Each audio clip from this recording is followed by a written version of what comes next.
Welcome back.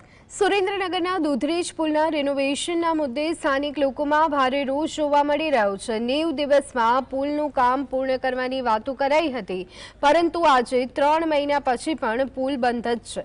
સ્થાનિકોના જણાવ્યા મુજબ તંત્ર દ્વારા કોઈ યોગ્ય ડાયવર્ઝન પણ બનાવવામાં આવ્યું નથી અને જે તાત્કાલિક રસ્તો તૈયાર કર્યો છે તેમાં 5 થી 7 ફૂટના ખાડા છે, જેના કારણે વાહન ચાલકોને હાલાકીનો સામનો કરવો પડી રહ્યો છે। વાહન ચાલકો અને રહેવાસીઓનો આક્ષેપ છે કે નેતાઓ માત્ર વચન આપી અને ભૂલી જાય છે અને મત મેળવ્યા પછી પ્રજાની સમસ્યાઓ પાણીમાં ફેંકી દે છે।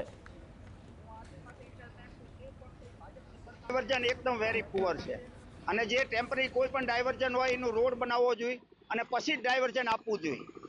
અને સુરેન્દ્રનગર જિલ્લો છે આખા ગુજરાતનો સૌરાષ્ટ્રનો પ્રવેશ દ્વાર છે। હવે જો આટલું ભ્રષ્ટાચાર તંત્રમાં હાલતું હોય તો અમારે એમના પાસે શું આશા રાખવાની। અને આજની તારીખમાં સુરેન્દ્રનગર જિલ્લો મહાનગરપાલિકા બની ગયો છે। ડાયવર્ઝનમાં એકદમ વેરી પુઅર રોડ છે। પહેલા એને રોડની ફર્સ્ટ ક્લાસ બનાવવો જોઈએ અને પછી ડાયવર્ઝન આપવું જોઈએ। ચાલુ રહ્યું છે અને રાત દિવસ કામ કરે પણ કઈ જવાબ જ નથી। કામમાં બહુ વિકટ પડે એવું છે ને આજે ડાયવર્ઝન આપ્યા છે, ડાયવર્ઝન બહુ ખરાબ રસ્તો છે અને રસ્તાનું રિપેરિંગ કામે અને નવો જ રસ્તો બનાવવો જોઈએ। કેવું છે ડાયવર્ઝન કારણ શું થાય કે ખાડા જ આવે નકરા, થોડેક ચાલો તો ખાડો આવે, 5 મિનિટ ખાડો, રાત્રે વિકટ થાય, તકલીફો પડે છે બધાને, માણસોને અત્યારે આવવા જવામાં તકલીફો પડે।